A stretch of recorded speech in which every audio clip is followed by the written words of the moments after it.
청춘 스마트 클래스에 불러주셔서 정말 감사합니다. 전 처음에 딱 들었을 때 이건 무조건 하고 싶다라는 생각이 들었어요. 왜냐하면 세 가지 단어 다 너무 설레잖아요. 청춘이라는 단어도 설레고 스마트, 우리 다 스마트해지고 싶죠. 클래스, 수업. 예전에는 우리 클래스 가는 거 싫어했죠. 학교에 수업 들으러 가는 거 싫어하고 교실에 앉는 게 너무 싫었는데 이제는 100세 시대 내 삶을 좀 더 재미나게 의미 있게 보내기 위해서는 배워야 한다고 생각하고요.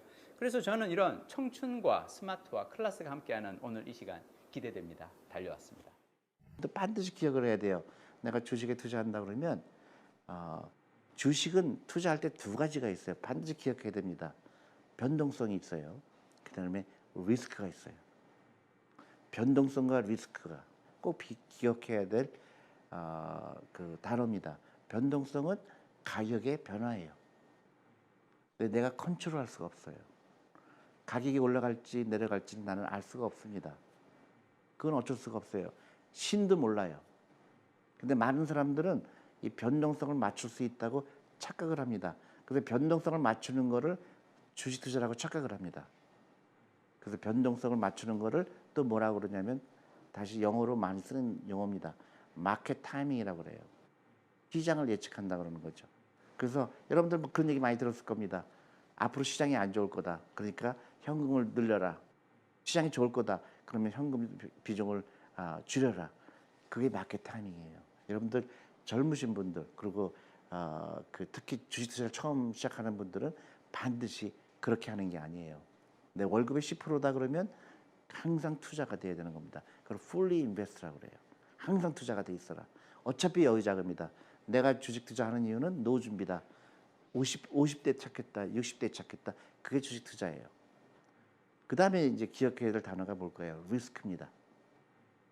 리스크라는 거는 내가 장기 투자를 했는데 30년 기다렸는데 상장 폐지가 되거나 아니면 회사가 형편없는 회사가 되거나 그거는 리스크죠. 근데 그 리스크는 내가 컨트롤할 수가 있어요. 어떻게 컨트롤할까요? 다행히도 모든 주식은 내가 그 주식에 대해서 알아볼 수 있는 방법이 많죠. 그걸 리서치라고 합니다. 그 회사의 웹사이트에 들어갈 수도 있고 그 회사가 3개월마다 금감원에다가 그거를 제출합니다. 그 자료도 볼 수가 있죠. 또 인터넷을 통해서 다른 사람들이 그 회사에 대해 어떻게 생각하는가, 또 리서치, 증권회사는 그 회사를 어떻게 생각하는가, 다양한 방법으로 그 회사를 알 수 있는 방법이 있죠. 그건 리스크를 줄일 수가 있는 겁니다. 리서치하는 거죠. 그래서 리스크를 줄이는 거는 롱텀, 장기 투자하고요. 그 다음에 또 하나 굉장히 중요한 게 있죠. 여러분들 많이 들어보셨을 겁니다. 분산 투자예요. 하나 종목에만 있으면 안 되겠죠. 여러 종목에 있어야 되겠죠. 근데 처음에는 주식 투자에 한 번도 안 해본 분이라 그러면 아까 얘기한 거로 연금저축펀드부터 시작하는 게 좋아요. 그거는 작은 돈으로 분산할 수가 있기 때문에 그런 겁니다. 오늘 내가 하루에 10,000원 투자하더라도 그 10,000원이 분산이 되게 돼 있죠. 펀드를 통해서 하게 되면. 또 하나는 중요한 거는 연금저축펀드라는 좋은 제도가 있는 거죠. 연말 정산을 통해서 한 15% 정도의 돈을 돌려주는 겁니다.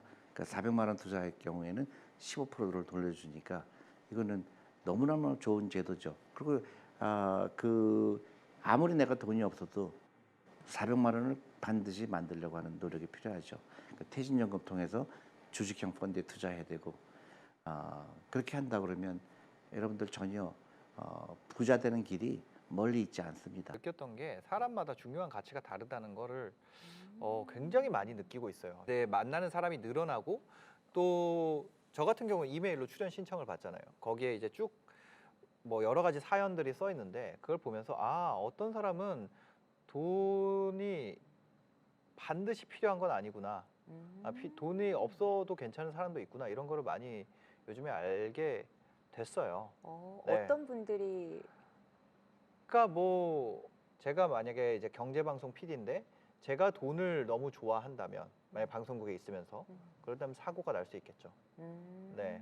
아니면 뭐 판사님이 계신데 만약에 어떤 법관님이 돈에 따라서 아이고 판결을 내린다면 아이고. 그러면 안 되겠죠. 그래서 저는 분명히 돈에 대해서 집중해야 될 부분도 있고 난을 벗어나는 건 내가 선택을 해야 된다. 내가 이거를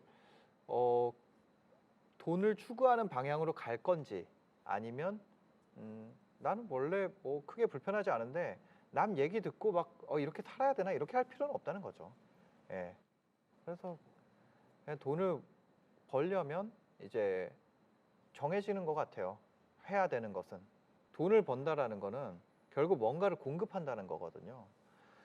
서비스가 됐건 뭐 재화가 됐건 그러니까 물건이든 뭐 내가 뭐가 됐건 그 사람이 만족해야 돈을 받을 수 있는 거죠. 만족하지 않은 사람한테 돈을 뺏는 거는 그거는 강도죠. 네. 완력으로 뺏는 게 아니라 그 사람에게 돈을 받으려면 그에 합당한 걸 뭔가를 줘야 된다. 그 줄 것이 나에게 지금 있느냐 이걸 살펴봐야 된다. 이런 생각을 하게 되더라고요. 줄 게 없으면 그냥 달라고 하는 수밖에 없잖아요. 예, 줄 게 지금 내가 없어. 그러면 그 줄 것을 어떻게 만들 것인지. 어떤 사람들은 지식을 팔기도 하고, 어떤 사람은 경험을 팔기도 하고, 어떤 사람은 목소리를 팔기도 하고, 어떤 사람은 물건을 만들어서 팔기도 하고, 아이디어를 팔기도 하잖아요. 근데 그런 모든 것들은 결국 그 사람이 그 부분에 대해서 충만하게 가지고 있기 때문에 줄 수 있는 것이 아닌가. 그래서 그것 간에 교환이 일어나서 내가 돈을 버는 게 아닌가 이렇게 생각되더라고요. 처음에 하려고 그러면 너무 무섭고 그래서 시작을 못 하게 되죠. 근데 그게 당연한 것 같아요. 우리가 귀신의 집에 처음에 들어간다고 해볼게요. 저 어렸을 때 강릉에는 단오장이 쓰거든요. 근데 단오장에서 항상 제일 재밌게 갔던 데가 귀신의 집이에요. 근데 어릴 때 처음 갔을 때는 진짜 무서웠는데 매년 가니까 그게 공포감이 안 들더라고요. 그리고 거기서 알바하는 게 내가 아는 형들이라는 사실을 알게 되는 순간 그게 다 사라지는 거예요. 그런 거죠. 우리가 귀신의 집에 처음 들어갔을 때는 깜깜하고 한 발 한 발 내디딜 때 앞에 뭐가 있는지 알 수 없기 때문에 무섭지만 그 경험이 쌓일수록 결국 여기 끝에 출구가 저기 있다라는 걸 다 알고 있단 말이에요. 그런 것처럼 비유가 너무 좋으시다. 아 그래요? 아, 과찬이세요. 귀신의 집 확 왔어요 지금. 아 갑자기 귀신의 집이 생각이 나가지고. 근데 그 귀신의 집에 들어가는 거랑 똑같은 것 같아요. 뭔가 내가 처음 창업을 한다라는 건 창업이라는 귀신의 집에 처음 들어가는 거죠. 거기 끝에는 우리가 돈을 번다는 목표가 있고 결국엔 거기까지 갈 건데 중간에 튀어나오는 귀신들이 처음엔 무섭죠. 근데 처음에 들어갔을 때는 목표가 언제 나오는 그 출구가 언제 나오는지 모르니까 굉장히 좀 어렵지만 한 번만 돌고 나면 그 다음에는 좀 더 쉽죠. 아무래도 지금은 이자가 너무 낮기 때문에 투자처를 어느 순간에 아 이거는 이렇게 하면은 각이 나오는데 이거를 느끼는 순간 그냥 깨도 돼요. 이제는 그 어차피 만기까지 가져가봤자 이자도 없는 거. 근데 만기까지 가져가려고 저축을 하는 게 아니라 만기 안에 깨려고 저축을 하는 거죠. 야 이거 되게 새로운 또 발견. 아 근데 지금은 그렇게 이용하는 수밖에 없어요. 저는 그래서 저축을 해요. 이거를 모으다가 내가 미처 투자를 못하면 만기가 돼버리는 거죠. 아, 만기가 됐어. 이때까지 내가 내가 했냐고. 뭘 했냐고 아하. 지금까지. 아. 그 투자처를 발견을 못했고 그만큼 공부를 하지 않은 거고 이야. 내가 그만큼 기회를 찾으려고 움직이지 않은 거구나. 그거의 대가가 이 0.7%의 이자구나. 그런 생각을 하는 거죠. 그래서 저는 저축이라는 거의 관점을 결국은 투자, 저축 이꼴 투자가 돼야 된다고 생각해요. 그래서 사실상 그 은행에 들어간 돈은 결국 누군가의 투자 자금으로 쓰이게 돼요. 어떤 누군가는 이것을 가지고 투자의 기회로 해서 더 많은 수익률을 올린다는 거죠.